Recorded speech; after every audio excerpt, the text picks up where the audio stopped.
மக்கள் நலன் விரும்பும் அசோக்குமார் எம்எல்ஏ கடமை, கண்ணியம், கட்டுப்பாடு இவற்றை சிறுவயதிலேயே ஏற்றுக்கொண்ட பக்குவம், கழகமும் மக்கள் பணியுமே இவரின் பார்வை.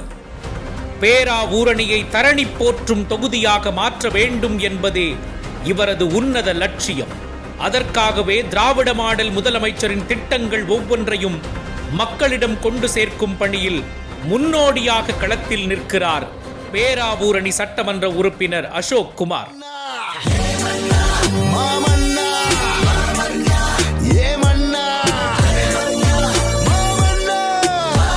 அடிப்படையிலேயே திராவிட முன்னேற்றக் கழக குடும்பத்தைச் சேர்ந்தவர் என்பதால் திராவிட சித்தாந்தங்கள் இவரின் வாழ்வியலோடு பின்னி பிணைந்திருக்கின்றது. பேரறிஞர் அண்ணாவின் ஆட்சிக்கால பேராவூரணி சட்டமன்ற உறுப்பினரான மு. கிருஷ்ணமூர்த்தி அவர்கள் இவரின் தாய் வழி மாமா. கழகத்தின் கிளை செயலாளர் இவரது தந்தை. கழகத்தின் மீது கொண்ட ஆர்வத்தின் காரணமாக சிறுவனாக இருந்த போதே கிராமம் கிராமமாக இருவண்ணக் கொடியை கொண்டு சேர்த்தவர் அசோக்குமார்.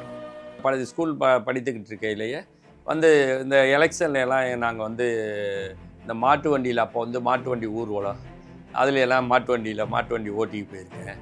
அப்புறம் சைக்கிளில் எலெக்ஷனில் சைக்கிளில் போய் சைக்கிள் ஊர்வலம்னு பார்த்தீங்கன்னா ஒரு 1000 பேர் இருக்கும். அப்போ திமுகவில் யார் நிற்கிறாங்களோ அப்போ திமுக அவங்களுக்கு ஓட்டு கேட்டு சைக்கிளில் ஊராக போவோம். ஏதாவது ஒரு இடத்துல சாப்பாடு பொட்டெலாம் கொடுப்பாங்க. அதெல்லாம் ரொம்ப ரொம்ப சுவாரஸ்யமாக இருக்கும். அவங்கள்ட்ட ஓட்டு கேட்குறது, சில பேர் ஓட்டு போடுறேன்னு சொல்லுவாங்க, சில பேர் மறுத்து சொல்லுவாங்க. மக்களுடைய மனநிலைமையை அப்போ நான் புரிஞ்சுக்கிறதுக்கு எனக்கு மக்கள்கிட்ட போய் நேரடியாக ஓட்டு கேட்கையில் நாங்கள் அதை புரிஞ்சுக்கிட்டேன். அப்போ எனக்கெல்லாம் பெரிய ஒரு ரொம்ப இன்ட்ரெஸ்டாக இருக்கும் கலைஞருடைய செயல்பாடு, அவருடைய திட்டங்கள், அதாவது இலவச மின்சாரம், அதே மாதிரி உழவர்களுக்கு என்ன தேவை, மனிதர்கள் மனிதனை வைத்து இழுப்பது, கைரிக்ஸாவை ஒழித்தார். அது போன்ற ஒரு நிறைய, அதாவது மக்களை எப்படி திராவிட கழகம் பெரியாருடைய சிந்தனை, அண்ணாவுடைய சிந்தனை எப்படி இருந்ததோ அதை செயலாக்கினார். குடிசையே இல்லாத தமிழ்நாடை உருவாக்க வேண்டும் அப்படிங்கிற சிந்தனையில் கலைஞர் ஆட்சி செஞ்சார். நிறையா திட்டங்கள் கலைஞர் காலத்தில் தான் எல்லா கிராமத்துக்கும் குடிதண்ணீர் வசதி செய்யப்பட்டது. எங்கள் ஊருக்கே கரண்ட் வந்ததுக்கு அப்புறம் வந்தது கலைஞர் காலத்தில் தான். ஊருக்கே கரண்ட் அப்போ வீட்டில் கரண்ட் இழுக்கையிலேனா நம்மளுக்கு மிகப்பெரிய ஆச்சரியமாக இருக்கும். எப்படா இது எரியுது அப்படிங்கிற மாதிரி. ஏன்னா அந்தளவுக்கு ஒரு அறியாமையில் இருந்ததை கலைஞர் அவர்கள் படிப்பு எல்லாரும் படித்து வரணும், பையங்கள்லாம் படித்து அதே மாதிரி விளிம்பு நிலையில் இருக்கின்ற மக்கள் எல்லாம் படித்து அவர்கள் அறிவாளி ஆகி வெளியில வரணும் அப்படிங்கிறதுல முழு முக்கியத்துவம். மக்கள் பிரதிநிதித்துவத்தின் அடித்தளமான பேரூராட்சி தலைவர் என்ற பதவியிலிருந்து தொடங்கியது இவரது அரசியல் பயணம். சோழர் கால வரலாற்று பின்னணியோடு நெருக்கமாக இணைந்திருக்கும் பேராவூரணி பேரூராட்சி தஞ்சை மாவட்டத்தில் முக்கியத்துவம் வாய்ந்த பகுதி. 2006ஆம் ஆண்டு பேராவூரணி வர்த்தக சங்க தலைவராக இருந்த அசோக்குமார் அவர்களுக்கு பேரூராட்சி தலைவராக போட்டியிட வாய்ப்பு அளித்தது கழகம். அதில் வாகை சூடி பேராவூரணிக்கான அடிப்படை வசதிகளை நிறைவேற்றியதோடு அங்குள்ள நீலகண்ட விநாயகர் கோயில் குளத்தை செப்பனிட்டு கான்கிரீட் பாதைகள் அமைத்து கொடுத்ததோடு கழக அரசின் முன்னோடி திட்டமான நமக்கு நாமே திட்டத்தின் கீழ் 3 கோடி மதிப்பீட்டில் சுற்றுச்சுவர் அமைத்துக் கொடுத்தார். இப்படி மக்களின் தேவையை அறிந்து இவரின் பணிகள் நீட்சி அடைந்ததன் சாட்சியாகத்தான் 2011ஆம் ஆண்டு நடைபெற்ற உள்ளாட்சி தேர்தலிலும் தமிழகத்திலேயே அதிக வாக்குகள் வித்தியாசத்தில் வென்ற பேரூராட்சி தலைவர் என்ற பெருமையை இவருக்கு அங்கீகாரமாக மக்கள் அளித்தனர். அது அதிமுக ஆட்சி காலம் என்றாலும் அதனால் இருந்த தடைகளையும் மீறி இவருடைய பணிகள் வீரியம் எடுத்தன. மக்களுக்கான மெனக்கெடல்களும் அதிகமாகின. பேரூராட்சியின் தெருக்களில் குடிநீர் வசதி, மின்சார வசதி தினமும் மக்களை சென்றடைகின்றனவா என்று தெருக்கள் தோறும் நாள் தவறாமல் சென்று ஆய்வு செய்வதை வாடிக்கையாக கொண்டிருந்தார். மழை நீர் வடிகால் வசதிகள் செய்து தருவது, சாலைகளை மேம்படுத்துவது என்று எப்போதுமே மக்களோடு பிணைப்போடு இருந்தார். இவரின் தொடர் மக்கள் பங்களிப்பை கண்ட முத்தமிழறிஞர் கலைஞர் அவர்கள் 2016ஆம் ஆண்டு பேராவூரணி சட்டமன்ற தொகுதியில் போட்டியிட வாய்ப்பளித்தார். 1000க்கும் குறைவான வாக்குகள் வித்தியாசத்திலேயே வெற்றி வாய்ப்பு நழுவியது. இதை ஒரு படிப்பினையாக எடுத்துக்கொண்டு எந்தவித தயக்கமும் இன்றி தொகுதி முழுவதும் தன் களப்பணியை விரிவுபடுத்தினார். குறிப்பாக கஜா புயலில் பாதிக்கப்பட்ட மக்களோடு முன்கள பணியாளராய் நின்றார். மிகப்பெரிய காற்று வீசி இந்த கஜா புயலில் முதல் நாள் இருந்த சூழ்நிலை சுத்தமாக மாறி மறுநாள் காலையில் முதல் நாள் இருந்த இடம் தானா இது அப்படிங்கிற அளவுக்கு ஒரு மிகப்பெரிய ஒரு மாற்றமாக போயிடுச்சு. ஒரு அழிவாக கிடந்துச்சு. அதாவது எங்கே பார்த்தாலும் தென்னை மரம், எல்லா மரமும் விழுந்து எந்த விதமான போக்குவரத்து எதுவுமே இல்லை. அப்படிப்பட்ட ஒரு சூழ்நிலை, மிகப்பெரிய சூழ்நிலை. இதிலேருந்து மீண்டு எழுந்து வருவோமா அப்படிங்கிற சந்தேகம் விவசாயிகளுக்கெல்லாம் ஏற்பட்டுச்சு. சட்டமன்ற உறுப்பினராக இல்லை, அவர் தோல்வி அடைஞ்சு அந்த நேரத்தில் மக்களுக்கு சேவைகளை நிறையா செஞ்சுக்கிட்டு இருந்தார். அப்படி சேவைகள் செஞ்சுக்கிட்டு இருந்த நேரத்தில் கரண்ட் இல்லை, குடிதண்ணி இல்லை, சாப்பாடு இல்லை. அப்படிப்பட்ட இடத்துல சாப்பாடு கொடுத்தாங்க. சாப்பாடு மட்டும் இல்லை, குடிதண்ணி கொடுத்தாங்க. குடிதண்ணி வரவழைச்சி கொடுத்தது மட்டும் இல்லாமல் விவசாயிகளுக்கு அத்தியாவசிய தேவையாக இருந்த தென்னம்பிள்ளைகள்லாம் நம்ம பகுதியில் எந்த இடத்துலையுமே அந்த நேரத்தில் தென்னம்பிள்ளை இல்லை. மற்ற இடங்கள்லேருந்து, திண்டுக்கல் பகுதியிலேருந்து, பழனி பகுதியிலேருந்து, தருமபுரி பகுதியிலேருந்து, ஒட்டஞ்சத்திரம் பகுதியிலேருந்து தென்னம்பிள்ளைகளை வரவழைச்சி நமக்கு கொடுத்து இன்றைக்கி அந்த தென்னம்பிள்ளைகள் காய்க்கிற அளவுக்கு வந்திருக்கு. அதுக்கெல்லாம் காரணம் நம்ம சட்டமன்ற உறுப்பினர் அவர்கள் தான். நீங்கள் எங்கேயோ பாதிக்கப்பட்டது, அங்கேயெல்லாம் நீங்கள் இறங்கி வேலை செய்யணும். அந்த மக்களுக்கு என்னென்ன தேவைகளோ அவற்றையெல்லாம் கழகத்தோழர்களை இணைந்து நீங்கள் பணியாற்ற வேண்டும் என்று சொன்னாங்க. அப்போ இருக்கின்ற கழகத்தோழர்களை எல்லாம் ஒன்று சேர்த்து நாங்கள் சிறப்பாக அப்போ இந்த சர்வீஸ் பண்ணோம், மக்களுக்கு சர்வீஸ் பண்ணோம். அது ஒரு பெரிய விஷயமாக எனக்கு வாழ்க்கையில் ஒரு மறக்க முடியாத சம்பவம். ஏன்னா நானும் ஒரு விவசாயி, நானும் பாதிக்கப்பட்டவன். கொரோனா காலத்தில் ஒன்றிணைவோம் வா என்ற தலைவரின் அழைப்பை ஏற்று மக்களின் துயர் துடைக்கும் கழகத் தோழனாய் முன்னணியில் துணை நின்றார். இவரின் தொடர் பங்களிப்பை கண்ட தலைமை கழகம் 2021 சட்டமன்ற தேர்தலிலும் பேராவூரணியில் போட்டியிட வாய்ப்பளித்தது. இந்த முறை சொற்ப வாக்குகளில் கை நழுவிய தொகுதியை 23,000 வாக்குகள் வித்தியாசத்தில் தன் வசமாக்கி தலைமை தன் மீது வைத்த நம்பிக்கையை மக்களின் நம்பிக்கையால் காப்பாற்றினார். எந்த நிலையிலும் மக்களிடம் செவிமடுங்கள் என்ற நம் முதலமைச்சரின் அறிவுரையே இந்த வெற்றிக்கு காரணம் என நெகிழ்ச்சியோடு பகிர்ந்து கொண்டார். 23,503 வாக்குகள் வித்தியாசத்தில், நல்ல வாக்குகள் வித்தியாசத்தில் வெற்றி பெற்றேன். தலைவர் அப்போயே சொன்னார் என்கிட்ட, நீங்கள் எலெக்ஷனுக்கு முன்னாடியே சொன்னார், எத்தனை வாக்கில் நீங்கள் வெற்றி வருவீங்க அப்படின்னா நான் 5000 ஓட்டில் ஜெயிப்பேன் அப்படின்னு சொன்னேன். அப்போ தலைவர் நமது தளபதி அவர்கள் சொன்னாங்க, இல்லை நீ கூடுதல் வாக்கு வித்தியாசத்தில் நீ ஜெயிப்ப பாரு அப்படின்னு சொன்னார். அப்புறம் வெற்றி அடைஞ்சு போகலே சொன்னார் அவர், இது மாதிரி நான் சொன்னேன் பாரு, அதிக வாக்குகள் வித்தியாசத்தில் நீ ஜெயிப்ப அப்படின்னு சொன்னேன் பாரு, ஏன்னா உன்னுடைய சேவைகள் 5 ஆண்டுகள் மிக சிறப்பாக செஞ்ச, அப்படி தான் இருக்கணும், கிராமமாக போகணும், இந்த கிராம மக்களுக்கு என்ன தேவை என்பதை அறிந்து அவர்கள் சொல்லுவதை காது கொடுத்து முதல்ல கேட்கணும்.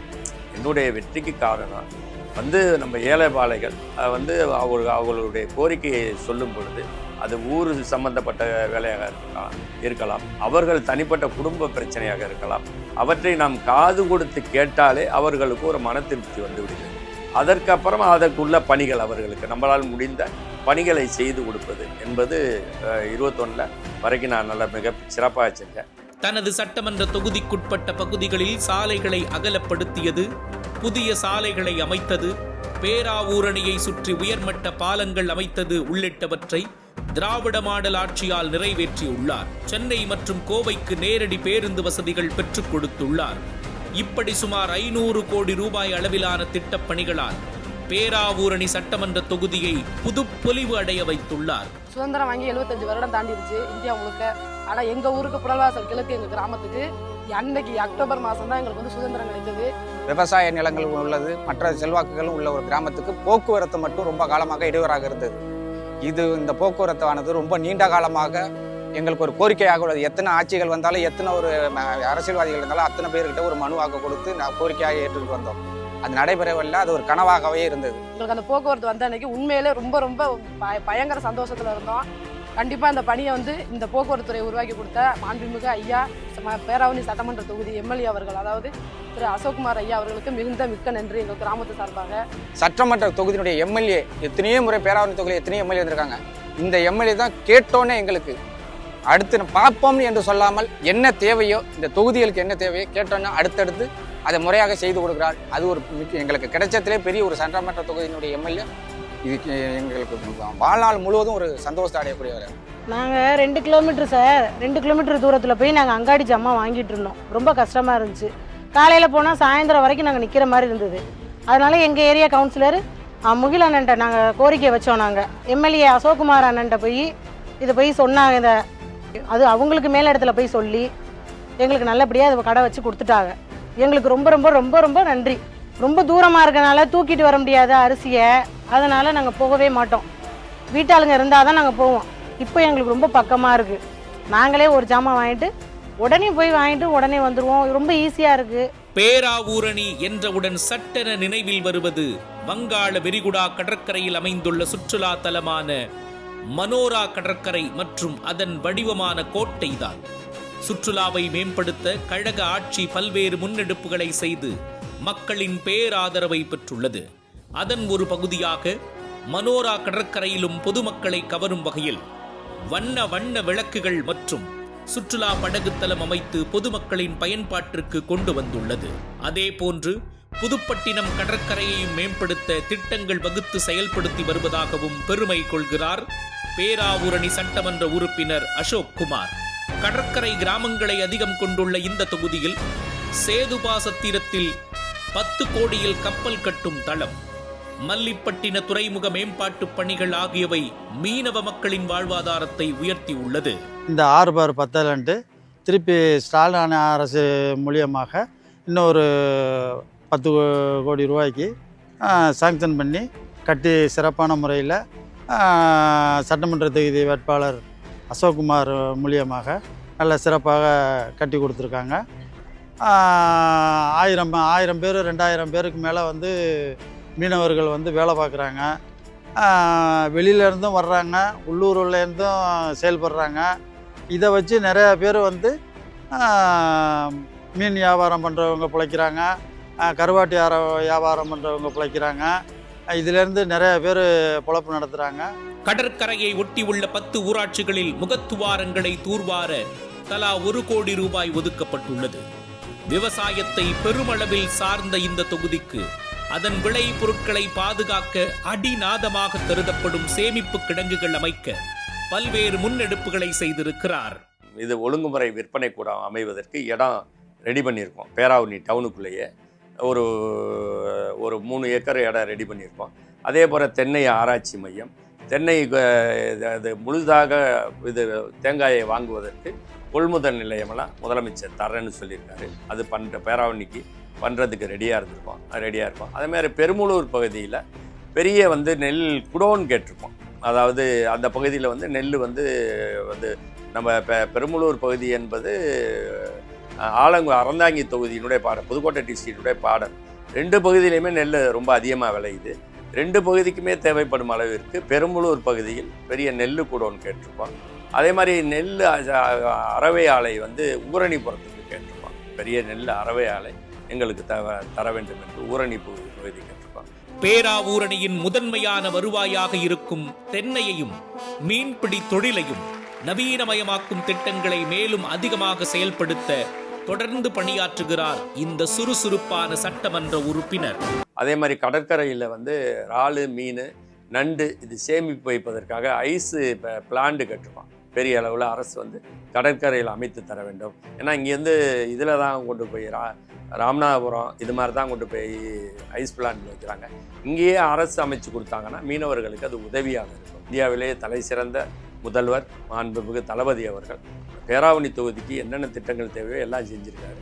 இன்னும் தேவைப்படும் திட்டங்களை நிச்சயம் செய்து தருவார் என்று நிச்சயமாக 2026க்கு பிறகு இன்னும் இந்த பகுதியில் என்னென்ன திட்டங்கள் விடுபட்டு இருக்கின்றதோ அனைத்தும் இங்கே நடைபெறும் என்பதை கொண்டு வரப்படும் என்பதை தெரிவித்துக் கொள்கிறேன். மாண்புமிகு தமிழ்நாடு முதலமைச்சர் மற்றும் மாண்புமிகு தமிழ்நாடு துணை முதலமைச்சர் ஆகியோரின் செயற்கரிய திட்டங்களை மக்களிடம் கொண்டு சேர்க்கும் பிரச்சார வீரங்கியான இவர் 2026ஆம் ஆண்டு சட்டமன்ற தேர்தலுக்கு கழகத்தின் பலமான கட்டமைப்புகளோடு இணைந்து பணியாற்றி வருகிறார்.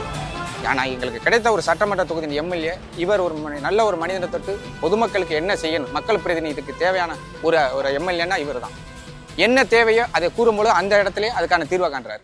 இந்தியாவின் நம்பர் 1 முதலமைச்சர் வகுத்து கொடுத்த வழிமுறைகளை பின்பற்றி ஒவ்வொரு வாக்குச்சாவடியிலும் கழக உடன்பிறப்புகளோடு இணைந்து களப்பணியை விரைவுபடுத்தி இருக்கிறார் மக்கள் நலன் விரும்பி அசோக் குமார் அவர்கள்.